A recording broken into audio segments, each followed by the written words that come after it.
Hello बच्चों, कैसे हो? बढ़िया। तो आज तो जेईई एडवांस का रिज़ल्ट निकला है और रिज़ल्ट मैंने आपके साथ शेयर कर दिया है। हमने स्कोर कार्ड आपके बीच में आपको आपके ग्रुप में हमने डाल दिया है। जो बच्चे हैं वो उनको आप जानते हो, है ना। ये आपके स्कूल के साथ में ही पढ़ने वाले बच्चे हैं, ये इसी बैरकपुर में पढ़ के और आगे बढ़ने वाले बच्चे हैं, है ना। और ये वैसे बच्चे हैं जो ईडब्ल्यूएस से जुड़ने के बाद इन्हें लगा कि ये कुछ कर सकते हैं, इनके अंदर ये विश्वास आया कि ये भी कुछ कर सकते हैं। तो ये वैसे बच्चे हैं जो ईडब्ल्यूएस का जो हाथ पकड़े उन्होंने कभी नहीं छोड़ा और आज यहाँ पे हैं। तो बस इतनी उम्मीद है कि आप सब इस फैमिली के पार्ट हो, है ना।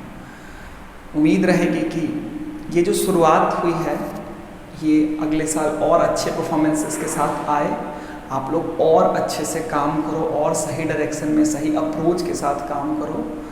तो मुझे पूरी उम्मीद है कि आने वाला समय हमारे लिए और बैरकपुर की धरती के लिए, चितरंजन की धरती के लिए काफ़ी बड़ा होने वाला है ना बच्चों।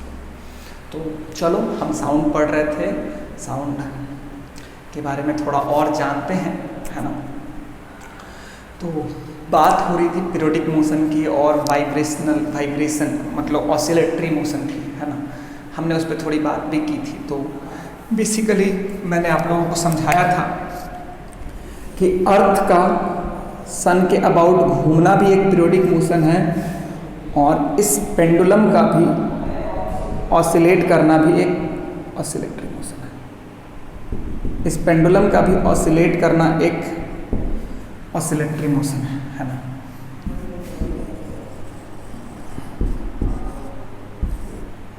ये M है, ये K है। तो ये भी एक पीरियोडिक मोशन है और ये भी एक पीरियोडिक मोशन है और ये भी एक पीरियोडिक मोशन है, लेकिन इसको हम लोग, ये सिर्फ एक पीरियोडिक मोशन है, लेकिन इस मोशन को हम लोग ऑसिलेटरी मोशन भी बोलते हैं। ऑसिलेटरी मोशन भी बोलते हैं। ऑसिलेटरी मोशन जो होता है बच्चा, मतलब जब पार्टिकल किसी पॉइंट के अबाउट टू एंड फ्रो करता है तो उस टाइप के मोशन को हम लोग ऑसिलेटरी मोशन बोलते हैं। When a particle is doing to and fro about a point then the motion is called oscillatory motion. अब अगर चीज़ों की बात अगर हम करें, है ना, अब अगर चीज़ों की बात अगर हम करें तो जो आपको पढ़ना है उसमें पीरियोडिक मोशन तो है, लेकिन वो कैसे पीरियोडिक मोशन है बच्चा? इसमें पार्टिकल किसी पॉइंट के अबाउट टू एंड फ्रो करता है ना। किसी पार्टिकल के अबाउट टू एंड फ्रो करता है, तो इसको हम लोग वाइब्रेशन भी बोलते हैं। क्या बोलते हैं बच्चा? जब पार्टिकल टू एंड फ्रो करता है तो उसको हम लोग वाइब्रेशनल मोशन भी बोलते हैं। अब अगर बातों को, चीज़ों को थोड़ा ठीक से समझोगे तो यहाँ पे एक कॉन्सेप्ट आता है टाइम पीरियड का, और एक कॉन्सेप्ट भी, कोई भी पीरियोडिक मोशन की बात होगी तो वहाँ पे दो कॉन्सेप्ट, हमें दो चीज़ों की बात हमेशा होगी, टाइम पीरियड की और फ्रीक्वेंसी की। किसकी बात हमेशा होगी बच्चा?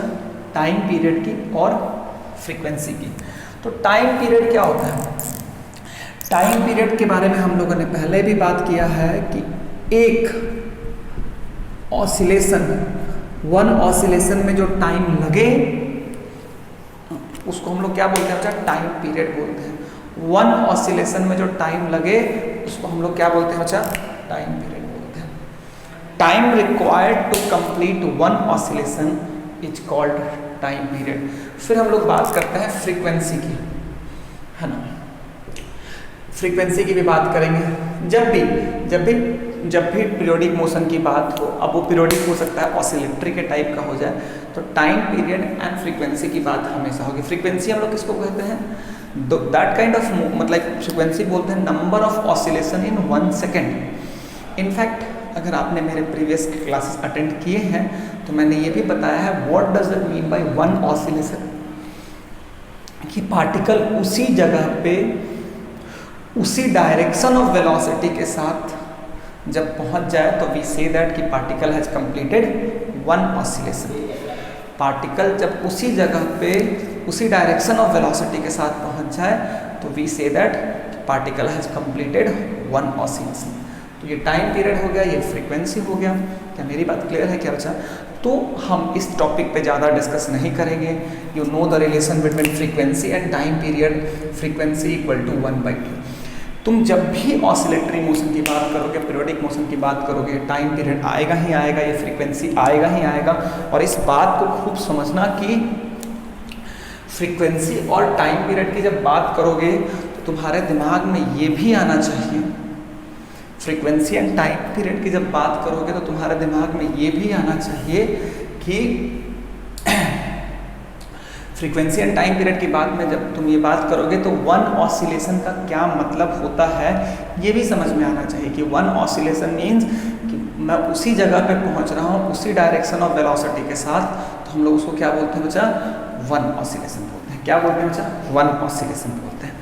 तो ये सब सारी बातें हैं कि सब सारी चीज़ें हम लोगों ने कर ली। फिर एक कॉन्सेप्ट आता है नेचुरल वाइब्रेशन का। क्या आता है बच्चा? एक टाइप का मोशन को हम लोग क्या बोलते हैं? Natural vibration.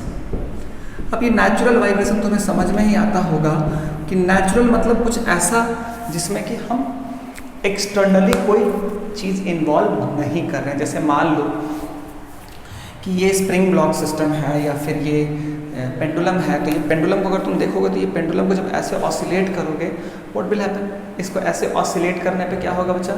अगर तुम जब इसको ऑसिलेट करोगे तो इसको जब तुम डिस्टर्ब करोगे ना तो ये अपने एक टाइम पीरियड के साथ ऑसिलेट करने लगता है ना। तो क्या होता है कि अगर कोई पार्टिकल किसी मतलब बिना एक्सटर्नल फोर्स के अगर कोई पार्टिकल का मोशन मतलब जहाँ पे कोई अदर एक्सटर्नल फोर्स प्रेजेंट नहीं है तो जो पार्टिकल का मोशन होता है एक ऐसा पीरियोडिक मोशन जो किसी एक्सटर्नल फोर्स के बिना हो रही हो, वैसे मोशन को हम लोग क्या बोलते हैं? नेचुरल वाइब्रेशन बोलते हैं। That periodic motion like where there is no external bracket में resistive forces are present, then the motion will be called what? Then the motion will be called what? Natural vibration. Then the motion will be called natural vibration. या इसको ऐसे भी बोल सकते हो कि वैसा oscillatory motion, that oscillatory motion in which there is no other external forces are present, then the motion will be called natural vibration. ये मैंने लास्ट क्लास में भी आप लोगों को समझाया था। तो ये नेचुरल वाइब्रेशन हो गया। अब अगर चीज़ों को और अच्छे से बात करोगे तो नेचुरल वाइब्रेशन की अगर हम बात करें तो खूब अच्छे से समझना है बच्चा कि खूब अच्छे से समझना है कि यहाँ पे कोई एक्सटर्नल फोर्स नहीं होना चाहिए। कोई एक्सटर्नल फोर्स मतलब क्या? अगर तुम ध्यान से देखोगे तो ये जो मास है इस पे तो फोर्स लग रहा है, ये जो पेंडुलम है इस पे तो स्ट्रिंग फोर्स लगा रहा है। तो अल्टीमेटली किस मतलब एक्सटर्नल फोर्सेस में कौन से फोर्सेस की बात की जा रही है? तो इस बात को खूब समझना है कि अगर इस ब्लॉक को देखोगे तो इस ब्लॉक पे ये जो स्प्रिंग है ये जो फोर्स लगा रहा है या इस बॉब पे जो स्ट्रिंग जो फोर्स लगा रहा है ये जो है इसको आप एक्सटर्नल फोर्सेस में नहीं रखोगे। ये वो फोर्सेस हैं जो ज़रूरी होता है उस मोशन को एग्जीक्यूट करने में, इस ऑसिलेटरी मोशन को परफॉर्म करने के लिए टेंशन का, ग्रेविटी का, इस केस में स्प्रिंग फोर्स का, इन सब के बिना ये ऑसिलेटरी मोशन परफॉर्म ही नहीं हो सकता है। तो हम लोग जो एक्सटर्नल फोर्सेस की बात करते हैं वो कौन से एक्सटर्नल फोर्सेस की बात करते हैं? जैसे मान लो कि अगर तुम पेंडुलम को छोड़ देते हो तो तुम देखते हो कि धीरे धीरे धीरे धीरे वो रुक जाता है। तो धीरे धीरे जो रुक जाता है तो जब वो रुकता है ना, तो वो जो रुकता है तो रियलिटी में अगर तुम ध्यान से देखोगे तो उसको रोकने के पीछे कौन इन्वॉल्व होता है बच्चा? उसको रोकने के पीछे इन्वॉल्व होता है एयर का रेसिस्टेंस। अगर तुम इसको देखोगे तो इसको रोकने वाला होता है फ्रिक्शन। तो ये एयर का फ्रिक्शन और एयर का रेसिस्टेंस फ्रिक्शन। मैं एक्सटर्नल फोर्सेस में इन फोर्सेस की बात करता हूँ, है ना। मैं उन फोर्सेस की बात नहीं कर रहा हूँ, मैंने सिर्फ फोर्स नहीं बोला है, मैंने बोला एक्सटर्नल फोर्स, मतलब जो सिस्टम ऑसिलेटरी मोशन परफॉर्म कर रहा है उस सिस्टम के बाहर का कोई अगर बॉडी उस सिस्टम पे फोर्स लगाएगा, वैसे फोर्सेस को हम लोग एक्सटर्नल फोर्सेस के कैटेगरी में डालते हैं। एम आई क्लियर बच्चा? Yes, very good sir. तो I hope so you are very much clear about कि हम in like which kind of forces, मतलब when I am talking about external forces, तो उन फोर्सेस को हम एक्सटर्नल फोर्स बोलते हैं जो उस सिस्टम के बाहर से उस सिस्टम के पे लगाया जा रहा है। जैसे ये क्या ये सिर्फ इस ऑसिलेटरी मोशन में क्या सिर्फ ये ब्लॉक है? नहीं, ये स्प्रिंग भी और ये ब्लॉक, ये पूरा का पूरा इन्वॉल्व है। यहाँ पे स्ट्रिंग और बॉब ये मिलकर वो फोर्स लगा रहा है। तो अल्टीमेटली अगर आप ध्यान से देखोगे तो इस सिस्टम के बाहर, मतलब अगर सरफेस फ्रिक्शन आ जाए तो वो फ्रिक्स सिस्टम के बाहर का फोर्स है। तो I hope so I am very much clear कि मैं किस फोर्सेस को एक्सटर्नल फोर्सेस बोल रहा हूँ। अब अगर चीज़ों को ध्यान से देखोगे ना बच्चा, तो हम तुम्हें एक बात और समझाना चाहेंगे कि जैसे नेचुरल वाइब्रेशन की बात करोगे तो मैंने बोला कि कोई भी एक्सटर्नल फोर्स नहीं होना चाहिए, खासकर रेसिस्टिव फोर्स नहीं होना चाहिए। तो एक बात तुम्हें समझने की ज़रूरत है कि अगर कोई मीडियम है, अगर हम मीडियम में हैं तो मीडियम का होना मतलब कि पार्टिकल्स प्रेजेंट हैं। अगर यहाँ पे पार्टिकल्स हैं तो अगर मैं इसमें कोई भी बॉडी को रखूँगा तो उस पर फोर्स लगेगा ही लगेगा। इसका मतलब है कि नेचुरल वाइब्रेशन जो है वो कभी भी मीडियम में पॉसिबल नहीं है। ये मतलब मीडियम में रहने से ही वो फोर्स लगता है। और बातों को ध्यान से समझोगे बच्चा तो तुम्हें समझ में आनी चाहिए कि नेचुरल वाइब्रेशन के लिए हमें कोई भी एक्स्ट्रा फोर्स नहीं चाहिए, लेकिन अगर हम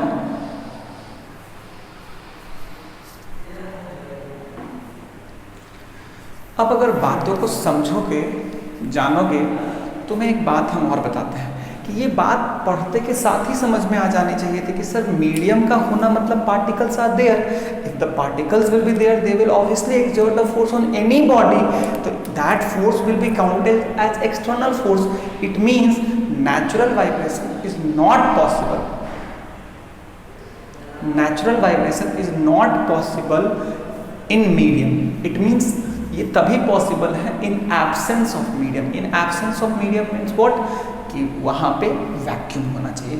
तो लोग बोलते हैं what is the criteria for natural vibration, तो you must say that to perform natural vibration of a body you must perform the motion, you must perform the motion in vacuum, you must perform the motion in vacuum.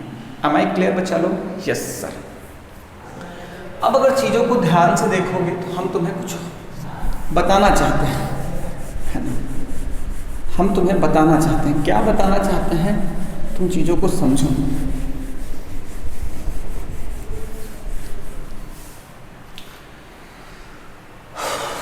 क्या बताना चाहते हैं अब तुम समझो। देखो बच्चा एक बात तुम्हें समझ, मतलब एक बहुत इंपॉर्टेंट बात है कि जैसे तुम अगर ध्यान से देखोगे, तुम लोगों ने ये पढ़ा भी होगा कि इसके वाइब्रेशन का जो टाइम पीरियड होता है, तुम लोगों ने क्लास 9th में पढ़ा था 2π√L/g। तुम ये ध्यान से देखो तो कहीं भी इसके टाइम पीरियड में क्या ये बोला गया है कि इसका स्पीड क्या होगा? नहीं। मतलब कहने का मतलब है कि इसके स्पीड पे इसका टाइम पीरियड डिपेंड नहीं करता है। तो किन चीज़ों पे डिपेंड करता है? लेंथ पे, जी, ये जो mg लग रहा है उस पे। तो ये L और ये G ये तो उसके सिस्टम का पार्ट है। अगर तुम इसका टाइम पीरियड निकालोगे, बाद में निकालना भी है, तो 2π√m/k, 2π√m/k, ये जो टाइम पीरियड आपकी बात करते हो, देखो तो यहाँ पे m है, k है, कहीं पे भी स्पीड की बात हुई है या नहीं हुई है? तो नहीं सर, हम लोगों ने स्पीड की बात तो बिल्कुल नहीं की है। ध्यान से देखो तो वो फॉर्मूला चीख के बोल रहा है कि हम जो टाइम पीरियड जो डिपेंड करते हैं वो स्पीड पे डिपेंड नहीं करता है। तो अल्टीमेटली एक बड़ा इम्पॉर्टेंट चीज़ है कि जो टाइम पीरियड होता है या फ्रीक्वेंसी होता है नेचुरल वाइब्रेशन में, नेचुरल मतलब लाइक नेचुरल फ्रीक्वेंसी किसको कहते हैं? When a body is in natural vibration, when a body is in natural vibration, at that time its frequency will be called what? Natural frequency. तो natural frequency को लेके कोई चिंता करने की ज़रूरत नहीं है, बड़ी आसान सी कहानी है कि जब एक बॉडी नेचुरल वाइब्रेशन में होता है उस समय जो उसकी फ्रीक्वेंसी होती है उसको हम लोग क्या बोलते हैं? नेचुरल फ्रीक्वेंसी बोलते हैं। तो what is so special about the natural frequency? I have heard the frequency so many times. What is so special about the natural frequency? Then you must remember by looking these formulas that natural frequency is only dependent on system. System कहने का मतलब है कि ये velocity कि हमने इसको कितनी वेलोसिटी दी उस पे उसका टाइम पीरियड डिपेंड नहीं करेगा। ऑल्दो अगर तुम ध्यान से देखोगे तो अगर तुम इसको स्पीड ज़्यादा दोगे तो ये ज़्यादा दूर जाएगा। स्पीड मान लो इसको 20 मीटर पर सेकंड दे दोगे तो ये ज़्यादा दूर जाएगा, लेकिन अगर इसको 10 मीटर पर सेकंड दे दोगे तो ये कम दूर जाएगा। दोनों के केस में ऑब्वियसली इसका एम्पलीट्यूड इसके स्पीड पे डिपेंड कर रहा है, लेकिन क्या डिपेंड नहीं करता है बच्चा? तुम खुद से पूछो और बताओ क्या डिपेंड नहीं करता है। तुम्हें बोलना होगा। अगर तुम नहीं बोलते हो तो तुम एक मक्कार स्टूडेंट हो। तुम बोलो कि क्या डिपेंड नहीं करता है, तो डिपेंड नहीं करता है वो है टाइम पीरियड, चाहे वो यहाँ से जाके लौटे या यहाँ से जाके लौटे। अगर स्पीड छोटा होगा तो ये होगा,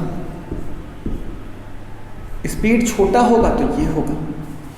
लेकिन तुम ये चीज इस सिस्टम में देखो, जब स्पीड ज्यादा था तो ज्यादा डिस्टेंस चला, डिस्टेंस ज्यादा चला, और स्पीड ज़्यादा था तो रेशियो क्या रहा? एसओ तो कम रहा। यहाँ पे स्पीड कम है तो डिस्टेंस भी कम जा रहा है, तो रेशियो अभी भी क्या है? कांस्टेंट। ऑल्दो ये मैंने जस्ट एक बेकार सा लॉजिक डाला थोड़ा सा आइडिया देने के लिए कि आखिर ऐसा क्यों हो रहा है, क्योंकि इस केस में स्पीड कांस्टेंट नहीं होता है, स्पीड जो होता है वो वेरिएबल होता है।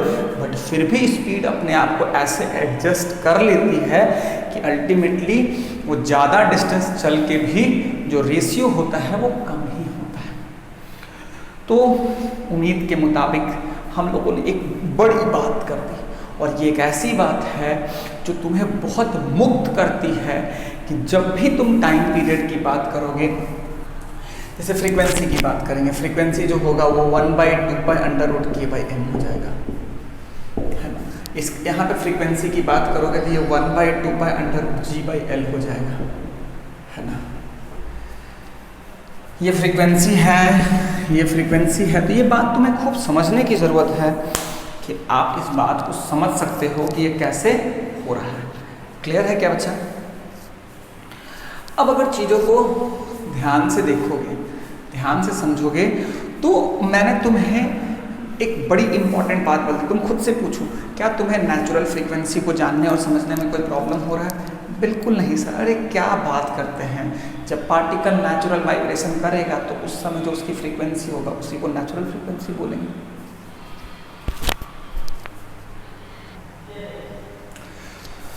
तो आगे की बात करते हैं। अब देखो मुझे एक बात समझने की जरूरत है, यानी ये जो ऑसिलेटरी मोशन करने वाले जो सिस्टम्स होते हैं ना, इसकी नेचुरल फ्रीक्वेंसी के बारे में हम बात कर सकते हैं। नेचुरल फ्रीक्वेंसी मतलब जब वो नेचुरल वाइब्रेशन, मतलब नेचुरल वाइब्रेशन मतलब जहाँ पे कोई मीडियम प्रेजेंट नहीं है। देख रहे हो कैसे बातें जुड़ी हुई है? हाँ सर, समझ में आया।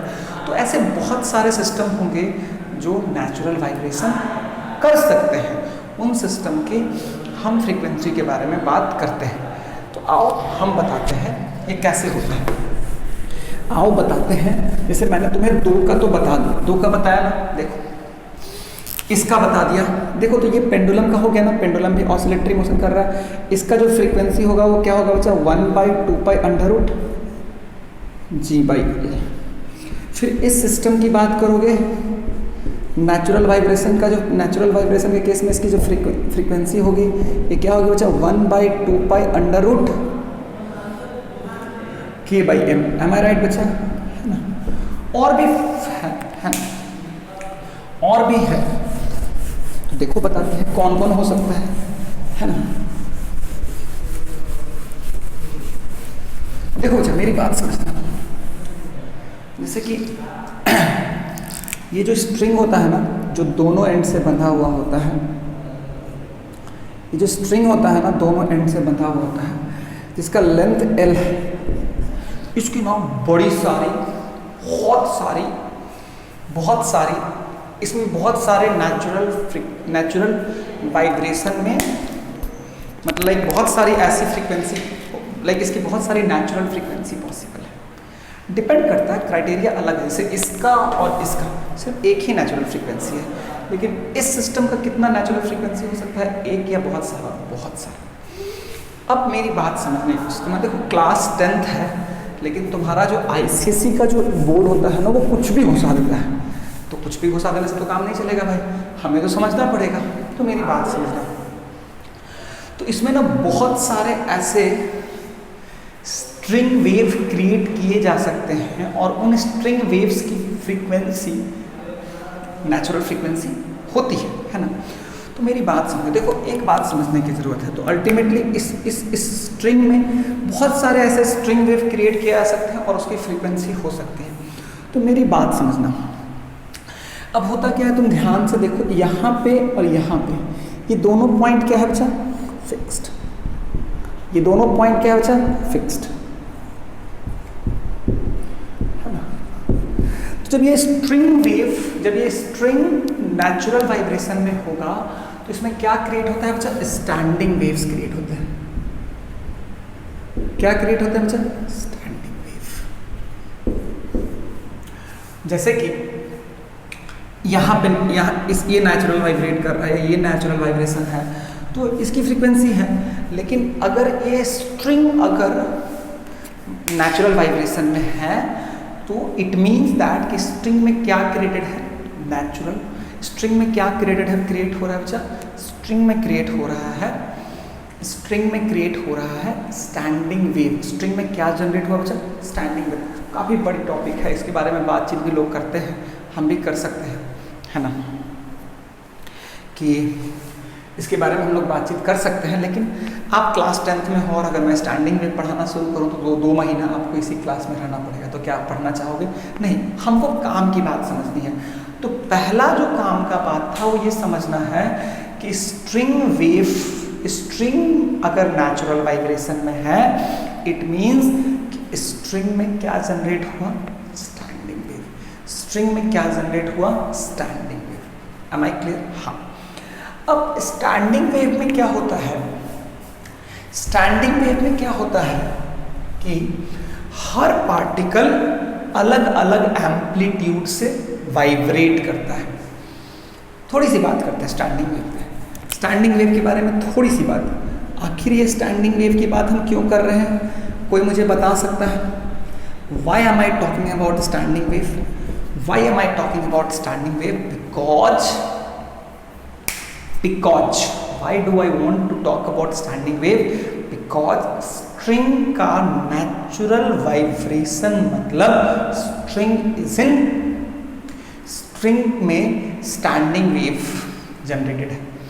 अब standing wave की बात करोगे तो पहला चीज क्या है कि in standing wave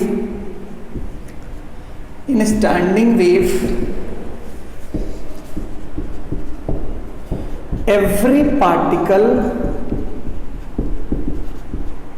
vibrates with different frequency.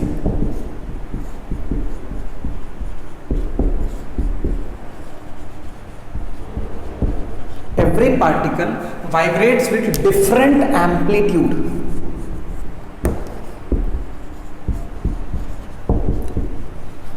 Different amplitude.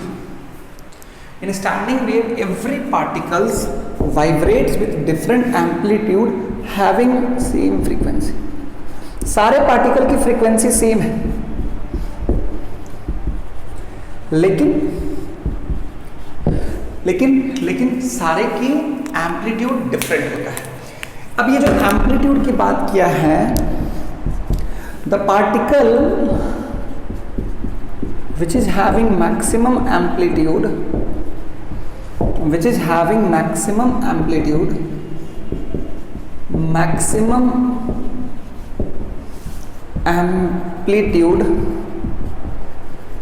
the particle which is having maximum amplitude is known as the particle is having maximum amplitude is known as antinode.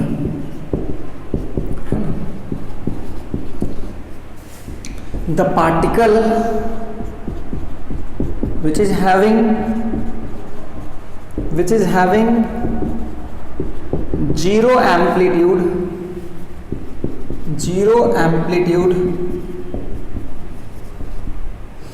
is known as node.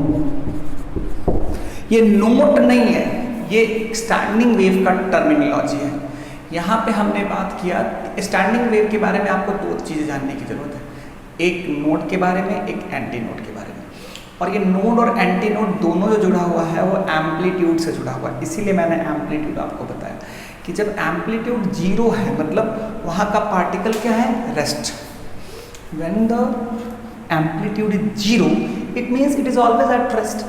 And जहाँ का particle maximum amplitude से vibrate करता है उसको हम लोग क्या बोलते हैं बच्चा, एंटी नोड बोलते हैं, है ना। और ये होता है कि नोड एंड एंटी नोड के बीच का डिस्टेंस कितना होता है बच्चा, distance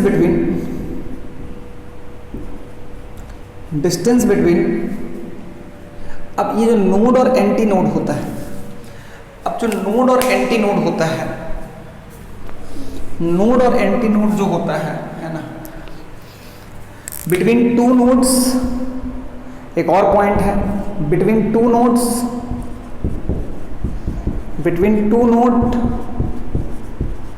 there is an anti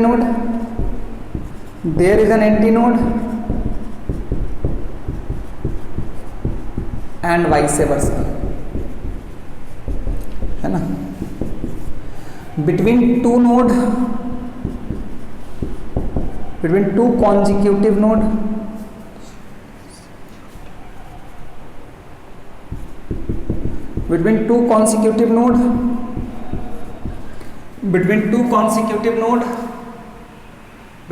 consecutive node distance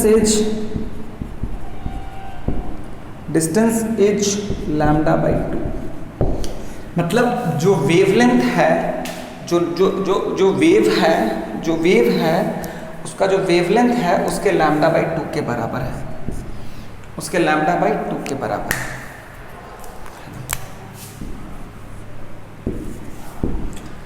In standing wave, every particle vibrates with different amplitude having same frequency. The particle which is having maximum amplitude is known as antinode. The particle which is having zero amplitude is known as node. Between two nodes there is an antinode and vice versa. Between two consecutive nodes, distance is lambda by 2. तो ये सारी बातों के बारे में मैंने तुम्हें इसलिए चर्चा की क्योंकि तुम्हें स्ट्रिंग के नेचुरल वाइब्रेशन के बारे में तुम्हारे बुक में एग्जाम्पल दिया हुआ है। वैसे आईसीएससी इस चीज़ से ज़्यादा लेती देती नहीं है, आईसीएससी कभी यहाँ तक पहुँचती भी नहीं है, लेकिन फिर भी मैंने तुम्हें इसलिए पढ़ाया कि तुम्हारे बुक में लिखा हुआ है और तुमको नहीं बताएंगे तो तुम होने लगोगे परेशान। तो मेरी बात समझना। अब अगर बात समझोगे तो तुम्हें मैं बात समझाता हूँ, मेरी बात खूब समझना बच्चा। कि अगर ये स्ट्रिंग है ना, तो इसको नेचुरल वाइब्रेशन, इसमें जब स्टैंडिंग ये नेचुरल वाइब्रेशन में होने का मतलब है इसमें कौन सा वेव दौड़ रहा है। When string is in natural vibration it means that in string there is an standing wave. तो वेव की जो स्पीड होती है वो होती है √T by m/L, मास पर unit length, mass of the string. ये v क्या है बच्चा, स्पीड ऑफ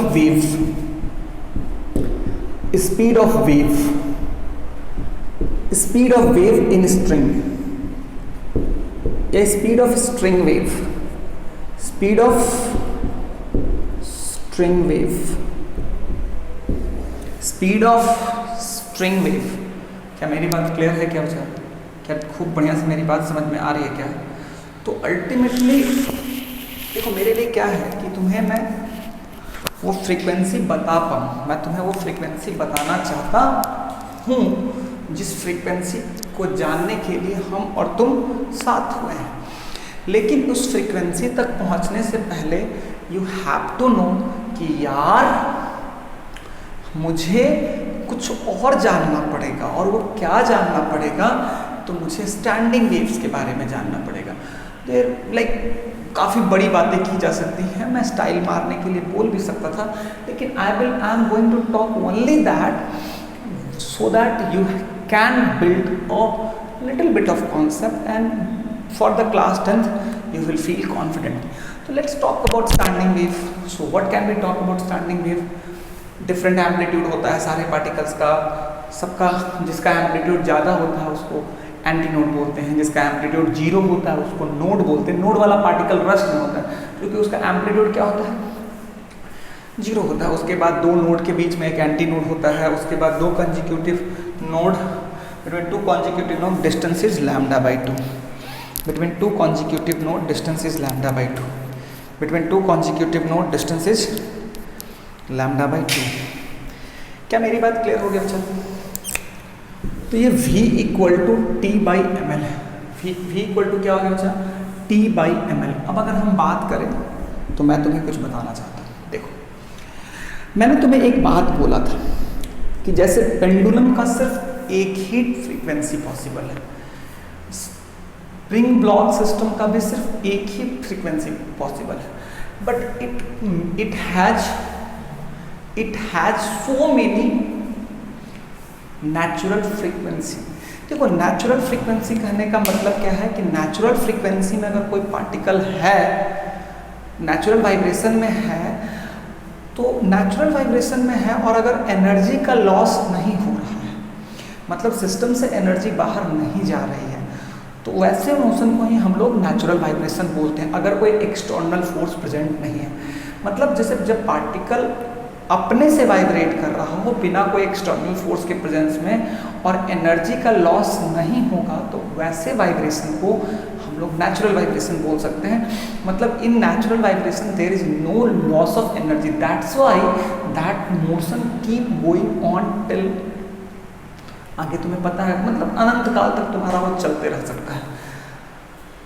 अब अगर हम चीज़ों को ध्यान से देखें और ध्यान से जाने और बात करें तो v इक्वल टू होता है √T/m/l, speed of string wave. अच्छा अब अगर हम चीज़ों को और ध्यान से बात करें तो देखो मैं तुम्हें दिखाता हूँ, इसकी बात हमने कुछ पर्पस के लिए की है, इसको थोड़ा सा और अच्छा से कर लेते हैं। तो अगर मान लो इस स्प्रिंग का ये वाला रेडियस है r और ये वाला लेंथ है l, तो इसका मास क्या हो गया बच्चा? πr² into l, πr² into l into d, πr² into l into d, πr² into l into d। तुम अगर ध्यान से देखोगे तो ये πr² into l into d क्या है? टोटल मास है। This is the volume of the string and d is the density. तो अगर मैं v की बात करूं तो आपके बुक में ये डेफिनेशन मिलने वाला है T/πr² LD। ये T जो है ये टेंशन है, tension in the string. T जो है वो टेंशन इन द स्ट्रिंग है और ये जो है πr इज द रेडियस, अब आपको समझ में आ ही गया, d इज द डेंसिटी। तो जो स्ट्रिंग में जब वेव दौड़ेगी तो उसकी जो वेव होगी वो √T/πr² L इंटू डी हो सकती है ना। तो अब देखते हैं इसमें कैसे कैसे स्टैंडिंग वेव्स जनरेट किए जा सकते हैं। देखो तुम्हें अगर जानना है कि कैसे कैसे वेव होंगे तो मैं तुम्हें बहुत अच्छे से समझाना। देखो मुझे सबसे पहला बात समझना है कि अगर स्टैंडिंग वेव है तो ये हमेशा नोड बनेगा, ये हमेशा नोड बनेगा और ये हमेशा नोड बनेगा। ये हमेशा नोड और ये हमेशा नोड क्यों बनेगा भाई? क्यों नोड बनेगा? क्योंकि ये दोनों पॉइंट क्या है? स्ट्रिंग का नेचुरल वाइब्रेशन मतलब स्टैंडिंग वेव, ये दोनों पॉइंट तो हमेशा फिक्स्ड है, ये दोनों पॉइंट तो हमेशा फिक्स है। तो ये नोड है और ये भी नोड है। तो अगर तुम ध्यान से देखोगे कि मेरी बात समझने की कोशिश करना, ये भी नोड है और ये भी नोड है, दोनों क्या है बच्चा, नोड। अब अगर तुम ध्यान से देखोगे तो सबसे छोटा पॉसिबल जो वेव बनेगा, अगर मैं यहाँ से इसको नीचे खींच दूँ, अगर मैं यहाँ से नीचे खींच दूँ तो क्या होगा बच्चा, ऐसे। अगर मैं यहाँ से नीचे खींच दूँ तो देखो तो ये स्ट्रिंग ऐसे वाइब्रेट करने लगेगा, ये ऐसे, मतलब ऐसे ऐसे ऐसे ऐसे।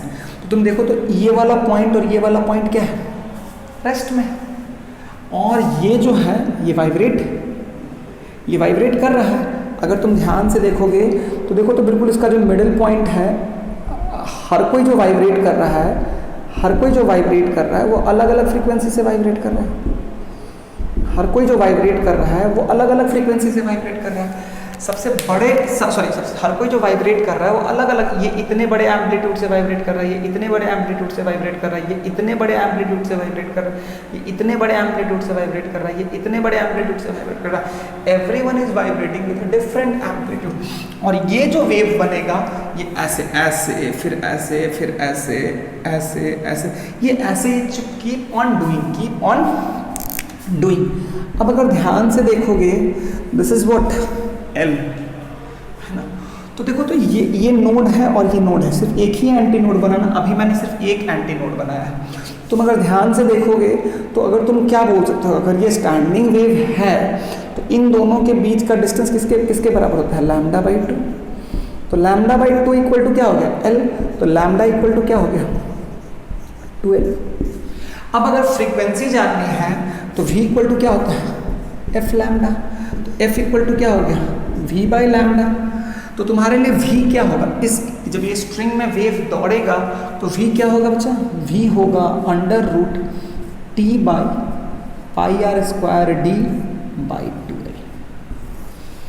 है ना। ये फ्रीक्वेंसी आपको मिलती है बुक्स में, आप पढ़ोगे तो आपको फ्रीक्वेंसी मिलेगी। अब देखो बात समझने की ज़रूरत है, ये सारी चीज़ें मैं बिल्कुल ऊपर से बता रहा हूँ, लेकिन ये मैंने तुम्हें इसलिए बताई ताकि तुमको ये वाला डेफिनेशन से डर ना लगे, तुम्हें ये वाली भी बात समझ में आई कि स्ट्रिंग में जो वेव दौड़ रहा है उस स्ट्रिंग वेव की वेव स्पीड का फॉर्मूला ये है। ये πr² कैसे आया, ये मास पर यूनिट लेंथ है, स्ट्रिंग का मास पर यूनिट लेंथ। क्या मेरी बात समझ में आ रही है बच्चा, क्या तुम्हें ठीक से सारी बात क्लियर हो रही है ना। तो इस चीज़ को जब तुम समझोगे जानोगे तो तुम्हें काफ़ी अच्छा लगेगा। क्लास 11th में काफ़ी इसको डिटेल्स में ही पढ़ना है। अब अगर तुम बात करोगे तो और वेव्स बना सकते हो। देखो इसमें सारी बात तुम्हें दिखाई दे रही हो, देखो तो सारे का एम्पलीट्यूड क्या है, अलग अलग है। स्ट्रिंग का हर पार्टिकल अलग अलग एम्पलीट्यूड से, लेकिन सबकी फ्रीक्वेंसी क्या है, सेम है ना। चूंकि वेव में सारे पार्टिकल्स की फ्रीक्वेंसी क्या होती है, सेम होती है। और अगर हम बात करें तो फिर हमने लैम्डा की बात की। लैम्डा कैसे निकाला, ये नोड है, ये नोड है, तो इन दोनों नोड के बीच में सिर्फ एक ही एंटी नोड है, ये दोनों कंजिक्यूटिव नोड है। तो λ/2 इक्वल टू एल। जो भी स्टैंडिंग वेव है उसका जो वेवलेंथ होगा वो किसके बराबर होगा बच्चा, एल के बराबर होगा। किसके बराबर होगा बच्चा, एल के बराबर हो गया। कोई दिक्कत वाली बात नहीं है।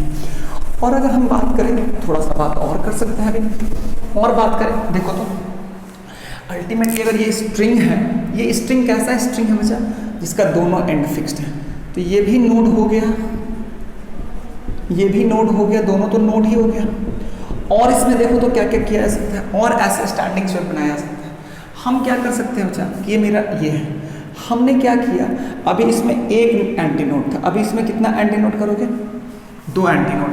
तो एक एंटी नोड यहाँ आया, एक एंटी नोड यहाँ आया, फिर नोड यहाँ आया, फिर एंटी नोड यहाँ आया, फिर नोड यहाँ आया। क्या मेरी बात क्लियर है क्या? तो अगर चीज़ों को ध्यान से देखोगे तो अल्टीमेटली यहाँ पे एंटी नोड है, तो ऐसा। अब अगर एंटी नोड बन रहा है तो ऐसे, ये ऐसा होगा, मतलब ये ऐसा होगा। फिर अगर इस मतलब एक केस में ये ऐसा होगा, और फिर जब ऊपर जाएगा, मैं इसको बोल्ड से दिखाता हूँ, तो ये ऐसा होगा। मतलब जब ये वाला पार्ट नीचे रहेगा तो ये वाला पार्ट ऊपर, और ये वाला पार्ट जब ऊपर रहेगा तो ये वाला पार्ट नीचे, ऐसे ऑसिलेट करेगा। इस केस में ये क्या कर रहा है, इस केस में ये क्या कर रहा है बच्चा, इस केस में ये नेचुरल वाइब्रेशन में है। अब अगर तो ध्यान से देखेगा तो ये नोड है, ये नोड है और ये नोड है। तो अल्टीमेटली कितने नोड हो गए, तो ये लैम्डा बाई 2 हो गया, ये भी लैम्डा बाई 2 हो गया। तो अगर ये पूरा L है तो ये लैम्डा बाई 2, ये लैम्डा बाई 2, दो नोड के बीच में लैम्डा बाई 2, लैम्डा बाई 2, तो लैम्डा इक्वल टू कितना हो गया, L हो गया। तो V जो देखोगे तो टेंशन T ही है, pi are square L into D, sorry pi are square D, L तो कट जाएगा ना, क्योंकि L बाई एल तो कट गया ना, हाँ L बाई एल तो कट गया था ना ये पूरा का पूरा, तो पाई आर स्क्वायर डी। तो V की बात करोगे तो क्या हो जाएगा, under root T by pi are square D by L है ना। तो अगर तुम ध्यान से देखोगे तो ये क्या हो जाएगा बच्चा, ये 2L है into 2T into T by pi are square d. इसको मैंने ऐसे रखा है ताकि तुम्हें ये समझ में आए कि अगर ये फ्रीक्वेंसी है तो ये भी इसकी एक फ्रीक्वेंसी है। देखो तो इसकी फ्रीक्वेंसी क्या है, नीचे मैंने 2 से डिवाइड किया, ऊपर मैंने 2 से डिवाइड किया, यानी अगर ये F1 है और अगर ये F2 है तो मैं क्या बोल सकता हूँ, F1 is to F2 equal to 1 is to 2, है ना। उसी तरह से 3 एंटी नोड डालोगे, उसी तरह से तुम 3 एंटी नोड डाल सकते हो, तुम चाहो तो 3 एंटी नोड्स डाल सकते हो।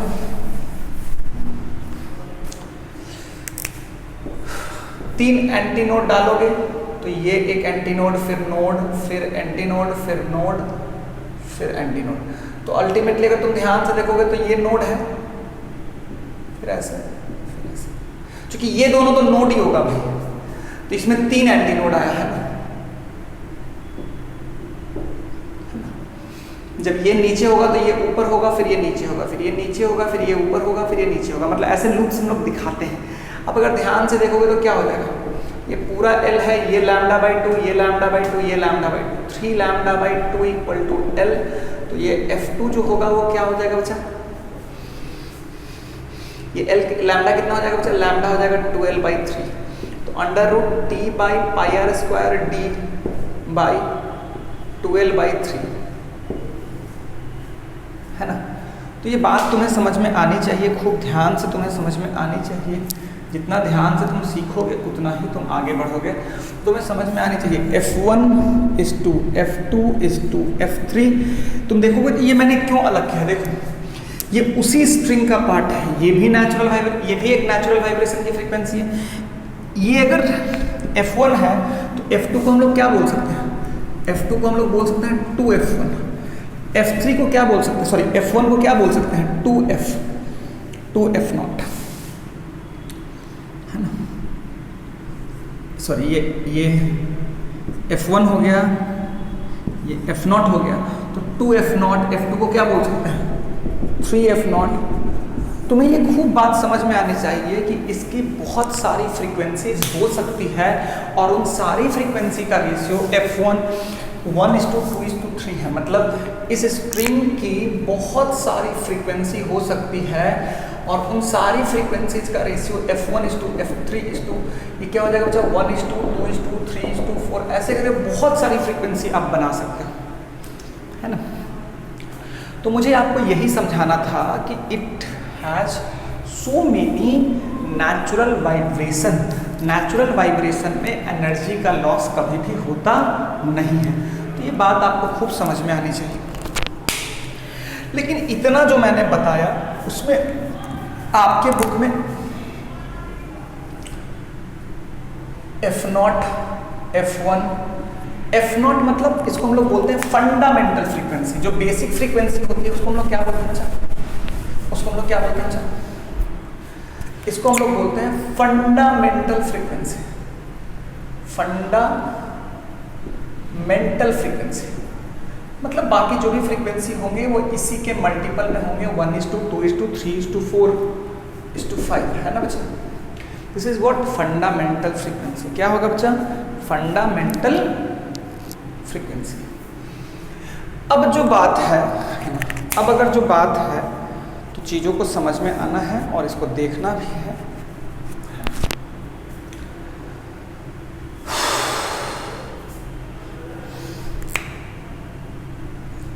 अब अगर ध्यान से देखोगे क्या होगा बच्चा, अगर आप चीज़ों को ध्यान से देखोगे तो हम आपको क्या बताना चाहते हैं कि अगर तुम्हें फंडामेंटल मिल जाएगा ना तो बाकी फ्रीक्वेंसी तुम अपने आप निकाल सकते हो। लेकिन यहाँ पे ना बच्चों से क्वेश्चंस क्या पूछे जाते हैं, ये स्ट्रिंग में ना बच्चों से क्वेश्चन क्या पूछे जाते हैं, दैट इज़ वेरी इंपॉर्टेंट। वो क्या होता है ना, ऐसे दे देगा, देखो ये स्ट्रिंग है, इसमें बहुत सारी फ्रीक्वेंसी हो सकती है, लेकिन देखो इस बात को समझना है कि जैसे तुम्हें मान लो मैंने ऐसा डायग्राम दिया और मैं तुमसे बोला कि बताओ कौन सी फ्रीक्वेंसी, लाइक मान लो तुमको मैंने एक ऐसा डायग्राम दे दिया और फिर उतने ही लेंथ में एक ऐसा डायग्राम दे दिया और बोलूँगा इसका फ्रीक्वेंसी f1 है, इसका फ्रीक्वेंसी f2 है। तुम लोग 1 मिनट में बोल दोगे सर इसमें फ्रीक्वेंसी ज़्यादा है, इसमें फ्रीक्वेंसी कम है। लेकिन मैं तुम्हें ये बात समझाना चाहता हूँ कि देखो ये और ये और ये और ये, इन दोनों के बीच का जो डिस्टेंस होगा, अगर ये पूरा लेंथ L है ना, ये पूरा लेंथ L है, तो समझो ये डिस्टेंस प्लस ये डिस्टेंस प्लस ये डिस्टेंस, ये टोटल L हुआ। तो L को अगर हम क्या लिखना चाहेंगे, मान लो इसमें वेवलेंथ जो है वो λ1 है, इसमें जो वेवलेंथ है वो λ2 है, तो हम L को क्या लिखना चाहेंगे, 3λ1। तो λ1 इक्वल टू क्या हो जाएगा, L/3, सॉरी 3λ1/2, ये λ1/2, λ1/2, λ1/2, तो 3λ1/2, तो λ1 इक्वल टू क्या हो जाएगा, λ1 इक्वल टू क्या हो जाएगा, 12/3। इस केस में देखोगे तो ये प्लस ये तो क्या हो जाएगा बच्चा, अल्टीमेटली अगर तुम ध्यान से देखोगे तो ये कितना हो जाएगा, L/2 plus L/2, L/2 plus L/2, तो ये क्या हो जाएगा बच्चा, ये L इक्वल टू क्या हो जाएगा बच्चा, L इक्वल टू, यहाँ पे L इक्वल टू क्या हो जाएगा, λ2, क्योंकि λ2/2 प्लस λ2/2 कितना हो जाएगा, λ2। तो यहाँ से जो λ2 निकला वो निकला L, यहाँ से जो λ1 निकला वो निकला। अब यहाँ से F1 की बात करोगे तो तुम्हारे लिए F1 क्या होगा, V/λ1। तो V, अब देखो यहाँ पे हम लोग क्या मानते हैं कि तुम्हारा अगर V की तुम बात करोगे, V की बात, तो V क्या होता है, टेंशन πr²d। तो अगर हम ये डेंसिटी R और मतलब दोनों स्ट्रिंग सेम है, तो टेंशन डेंसिटी और R सेम है, तो V तो दोनों में क्या हो गया, F1 और F2 दोनों में क्या हो गया, F1 और F2 दोनों में मैंने V सेम माना है, क्योंकि मैंने स्ट्रिंग का लेंथ सेम लिया है, इनफैक्ट स्ट्रिंग सेम लिया है। लेकिन अगर ये सब अलग अलग होंगे तो ये V भी मेरा क्या हो जाएगा, अलग अलग हो जाएगा। लेकिन तत्काल आपको क्या मानना है कि दोनों स्ट्रिंग में V सेम है, टेंशन भी सेम है, डेंसिटी भी सेम है, R भी सेम है।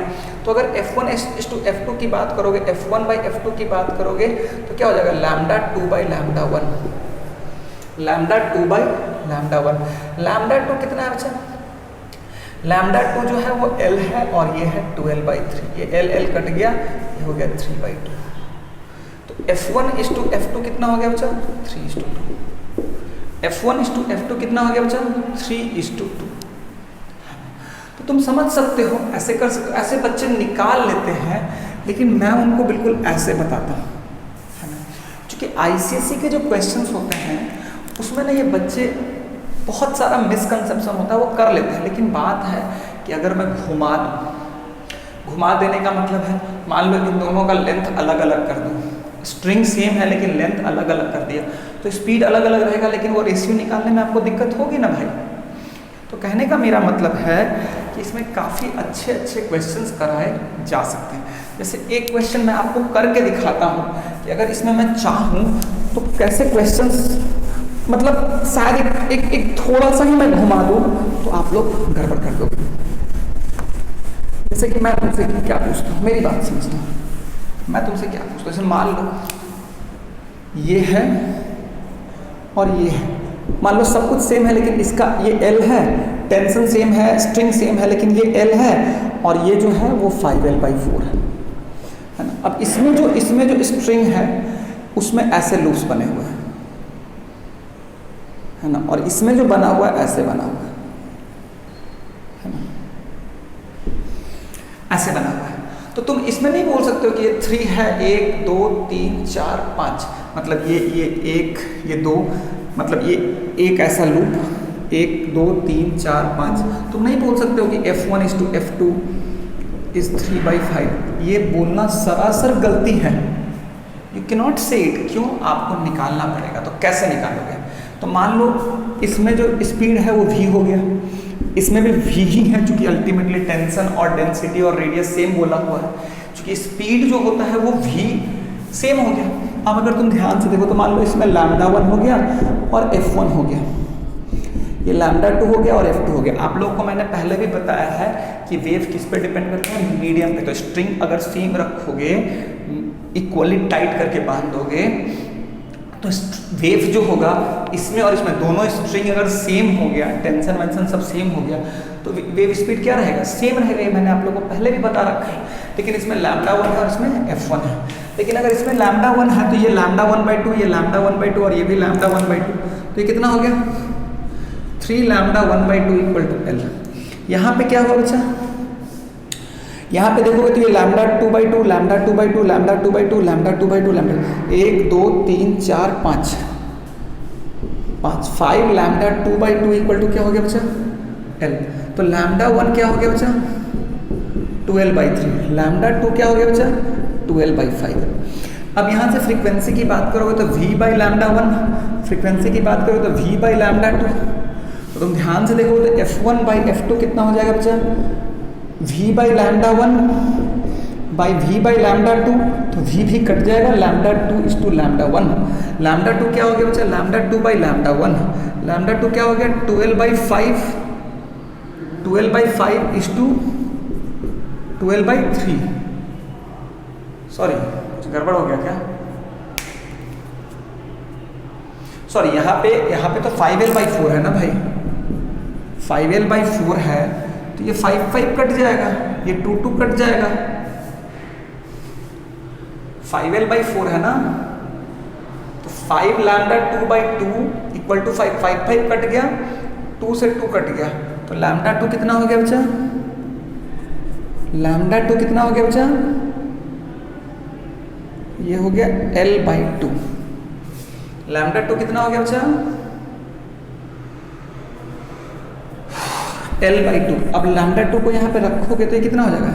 L/2 / 12/3। तो ये L तो कट जाएगा, कितना हो गया बच्चा? 3:4। कितना हो जाएगा बच्चा? 3:4। 3:4 हो गया, तो तुम देखो तो क्या तुम्हारा यहाँ पे 3 और यहाँ पे 5, ये गिन के काम चलने वाला है क्या? खुद से सोच के देखो, नहीं चल सकता।